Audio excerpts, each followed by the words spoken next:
Olá, povo de Deus, que a paz do Senhor esteja sobre o seu coração, sobre a sua casa, sobre a sua família. Muito bom ter você por aqui. Nos próximos minutos vamos compartilhar uma mensagem sobre os 3 passos para um casamento. Para você que está em busca de um relacionamento, logicamente, para que ele possa concluir em um matrimônio. Hoje nós vamos falar sobre o passo a passo até chegarmos no tão esperado casamento. Se você tem uma Bíblia, gostaria de abrir um texto para nós pautarmos a nossa mensagem de hoje, que está no livro de Provérbios, o capítulo 19, versículo de número 14. Assim nos diz a palavra do Senhor: a casa e a fazenda são a herança dos pais, mas do Senhor vem a mulher prudente. Obviamente, se formos aplicar isso na vida das irmãs, a casa e a fazenda também vão vir dos pais, e do Senhor vai vir o esposo prudente, o cônjuge prudente, aquela pessoa que vai ser abençoada para completar a sua vida, para abençoar a sua vida. E assim vocês iniciarão uma vida a dois, uma caminhada a dois, um casamento, para suscitarem descendência, para serem felizes, para fazer a vontade de Deus, para vocês terem uma companhia, fazer companhia um para o outro. Então hoje eu quero trazer para você os 3 passos para um casamento. Diante desse texto que nós lemos, diz que a herança, os bens podem ser deixados dos pais para os filhos, ou seja, os pais podem abençoar os filhos com algum tipo de herança.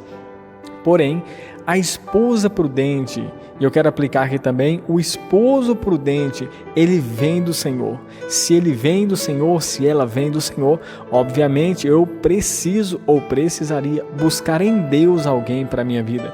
Muitas vezes, jovens ou até pessoas de um pouco mais de idade, eles erram pela precipitação do seu coração e tomam decisões erradas, decisões precipitadas, às vezes inflamados pelos seus sentimentos de ansiedade, de pressa, às vezes querendo resolver um problema ou até satisfazer alguma necessidade sua física ou até mesmo pessoal. Mas nós temos que analisar o que a palavra nos diz aqui nesse texto, que Deus ele tem aquela pessoa que seja prudente, cuidadosa, zelosa, que estará agregando muito valor à sua vida.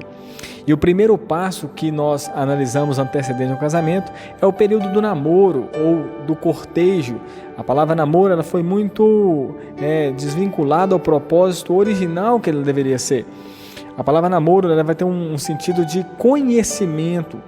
O namoro é a união das mentes. Grava isso. O namoro é a união das mentes.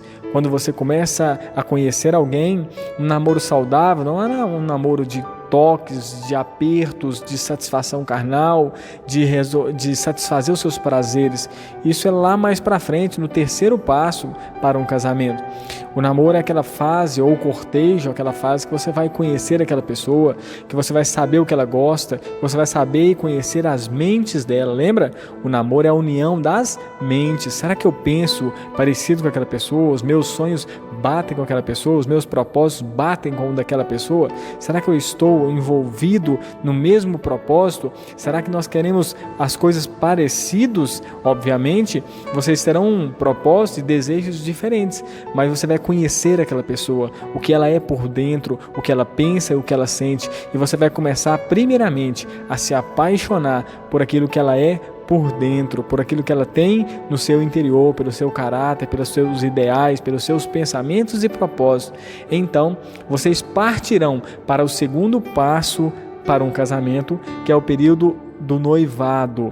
O período do namoro é a união das mentes, já o noivado é a união dos sonhos, dos propósitos. Como assim, Cristian?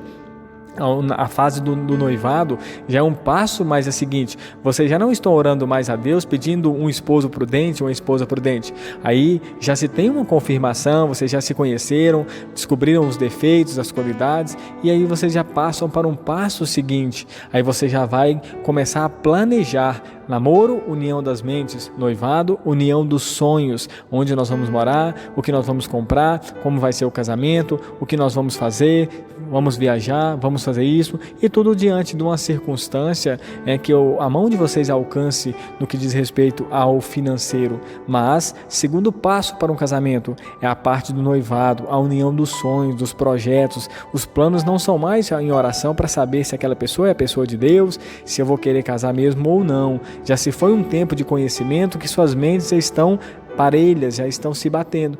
Agora vocês estão no segundo passo, que é a união dos propósitos, já todo um planejamento, já uma expectativa maior, mais próximo está do terceiro passo.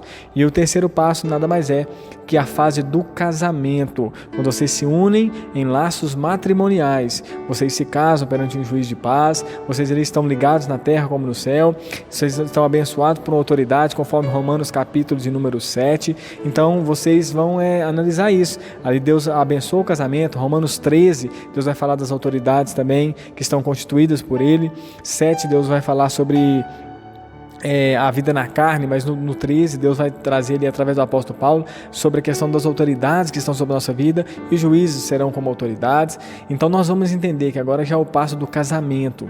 Agora, namoro foi a união das mentes, noivado é a união dos sonhos, o casamento é a união dos corpos. Aí sim, depois de um laço matrimonial feito, realizado, vocês estão casados, vocês agora estão abençoados para iniciar uma vida íntima como casal, uma vida sexual, uma vida às vezes de desfrutar um do corpo do outro, como Paulo escreve aos Coríntios, no capítulo 7, que o corpo do esposo passa a ser da esposa, o corpo da esposa passa a ser do esposo.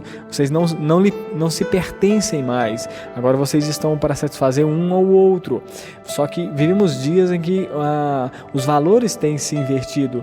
Começa-se às vezes pela união dos corpos, pouco se sabe da união das mentes e muito menos da união dos propósitos e sonhos. Muitas vezes as coisas dão errado porque etapas são avançadas, barreiras são ultrapassadas, limites são quebrados, e Deus pôs limite até para a onda do mar. Agora o ser humano ele é expert em romper limites, em romper barreiras, mas precisamos entender que Gálatas 6:7 diz que tudo que o homem semear, isso ele vai colher.